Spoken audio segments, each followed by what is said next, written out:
Prima udienza del processo sui tamponi rapidi acquistati dalla Regione Veneto e utilizzati per lo screening durante la seconda ondata del Covid a fine del 2020. Imputati il professor Roberto Rigoli, ex responsabile delle microbiologie del Veneto, e la dottoressa Patrizia Simionato, che all'epoca era direttore generale di Azienda Zero. I due imputati, rinviati a giudizio un anno fa, non erano presenti in aula e durante l'udienza gli avvocati della difesa hanno sollevato la questione di nullità del decreto che disponeva il processo, perché contenente la vecchia imputazione antecedente le modifiche fatte in sede di udienza preliminare.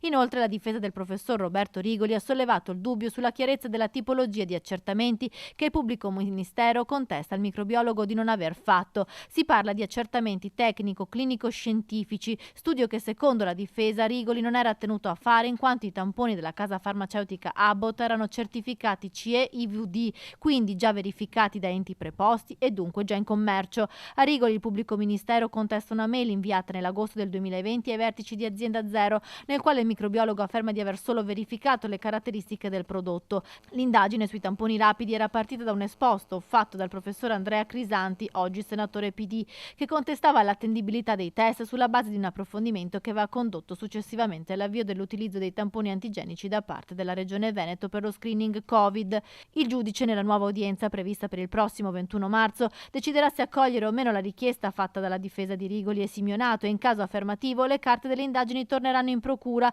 e verrà decisa una nuova udienza preliminare e così i tempi del processo si allungano ancora con il rischio di prescrizione del reato.